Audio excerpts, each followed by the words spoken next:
Bonjour et bienvenue, je suis très heureux de vous retrouver une fois de plus. Et en fait, je tiens d'abord à vous remercier du fond du cœur. Les commentaires que vous envoyez sont juste super sympathiques. Les questions qui sont posées sont pertinentes, ça me donne des idées. Et voilà, et j'ai aussi parfois la chance de rencontrer des personnes qui me voient sur la chaîne YouTube et puis qui après viennent dans l'Institut. Et voilà, je tiens à vous dire que ces retours, ça fait chaud au cœur. Et ça m'encourage vraiment à continuer dans ce sens et à vous en donner un maximum. Donc merci encore du fond du cœur. Aujourd'hui, j'aimerais aborder une notion qui est importante et qui est vraiment au cœur de nos stratégies de coaching. Cette notion, c'est la notion de prise de conscience. Alors, c'est un mot qu'on entend souvent parler, on dit tu dois prendre conscience de l'intérêt de changer, est-ce qu'il a pris conscience de ce qui se passait. C'est un mot qu'on va dire assez facilement, mais c'est très difficile pour beaucoup de personnes de mettre un processus derrière.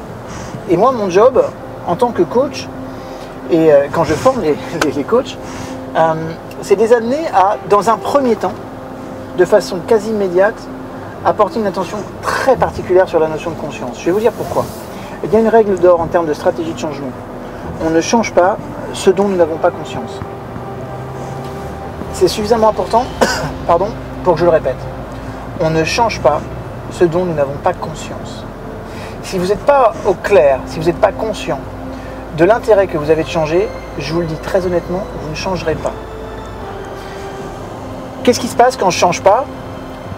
Eh bien en fait, je peux mettre en fait ce qu'on appelle un changement aléatoire. C'est-à-dire que je vais donner le change pendant quelques temps.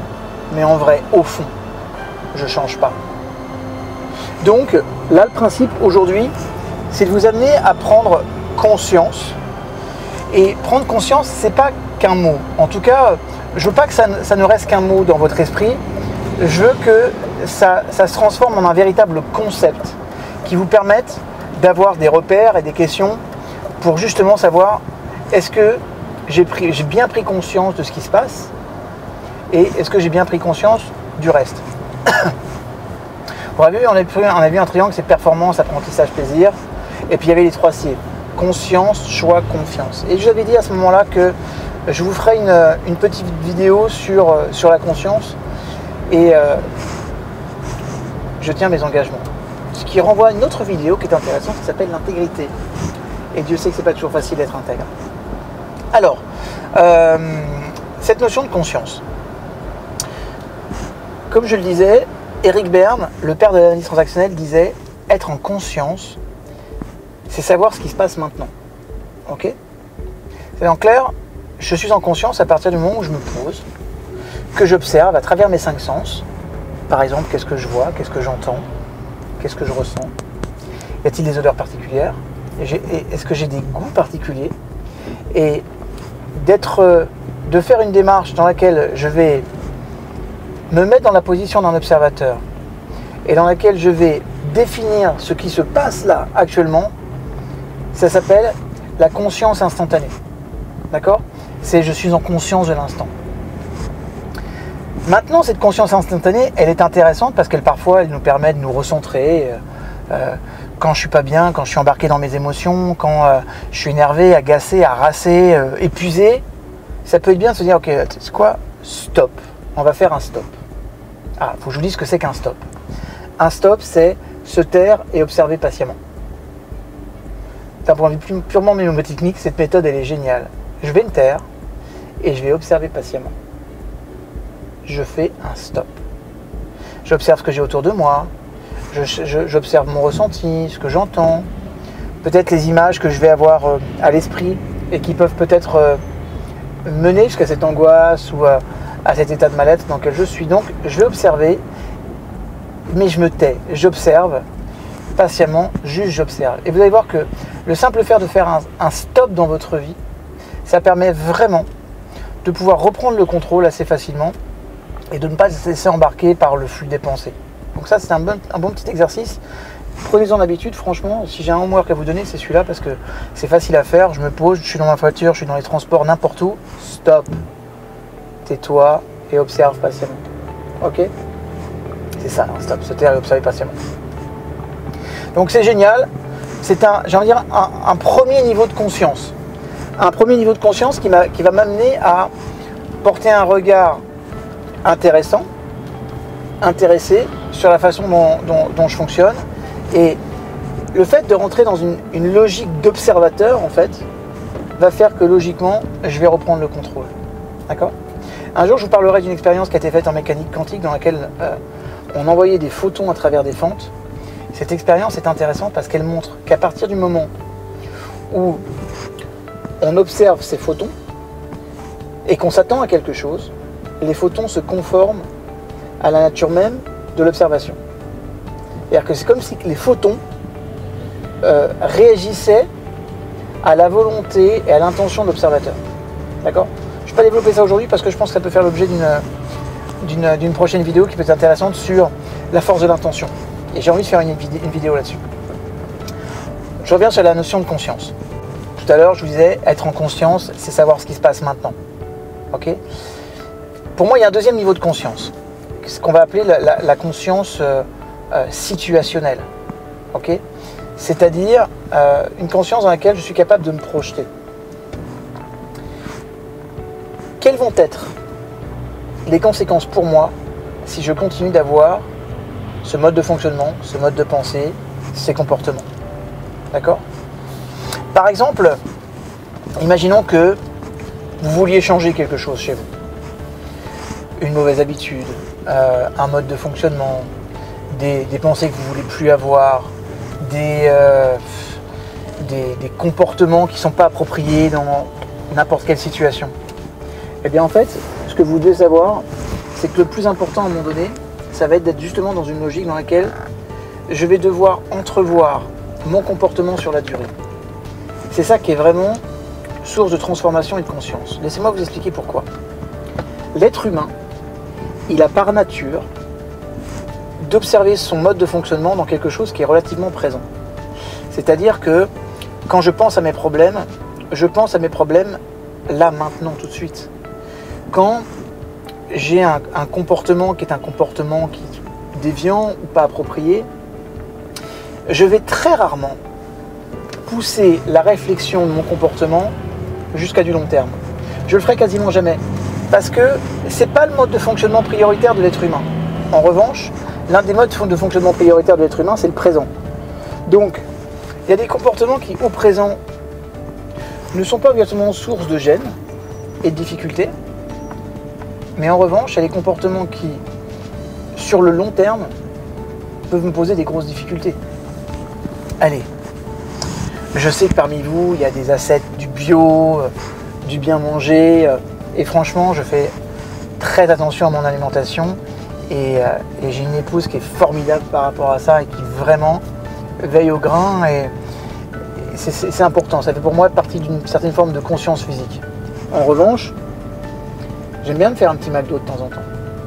Je sais, c'est une aberration culinaire. Mais je fais partie de cette génération qui vous dira que je trouve qu'un McDonald's, c'est pas mauvais, quoi. C'est pas mauvais du tout. Ok? Si j'en mange un comme ça de temps en temps, c'est pas grave. D'accord?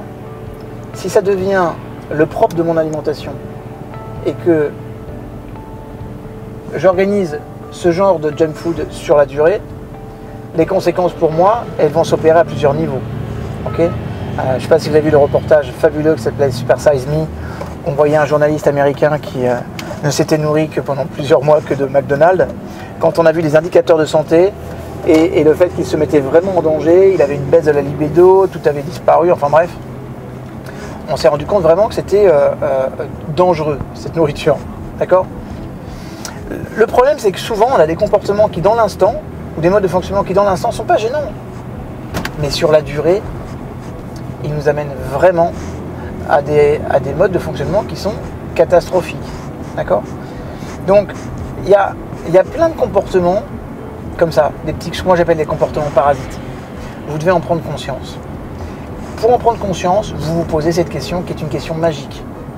Quelles vont être les conséquences pour moi à moyen ou long terme si je continue d'avoir ce mode de fonctionnement, de pensée, de comportement? c'est quoi les conséquences? Et ensuite, vous pouvez renforcer avec qu'est-ce que je gagne et qu'est-ce que je perds? Qu'est-ce que je gagne? Qu'est-ce que je perds? Ok. Prenons un exemple. Moi, je vois des personnes qui ont du mal à économiser, par exemple, à se mettre dans une logique d'indépendance financière. Et c'est vrai que parfois, c'est kiffant. J'ai de l'argent, je vais le dépenser et j'en ai envie. Et franchement, on ne sait jamais ce qui peut arriver demain, donc c'est cool de se faire plaisir. Je trouve ça juste génial. Et croyez-moi, en face de vous, vous avez un très, très, très grand kiffeur. J'aime le plaisir. Voilà. Pour moi, c'est un vrai moteur de vie. Okay, dans tous les domaines. Maintenant, il y a une chose que vous devez comprendre. C'est que du plaisir sans conscience, c'est plus du plaisir, c'est de la compulsion.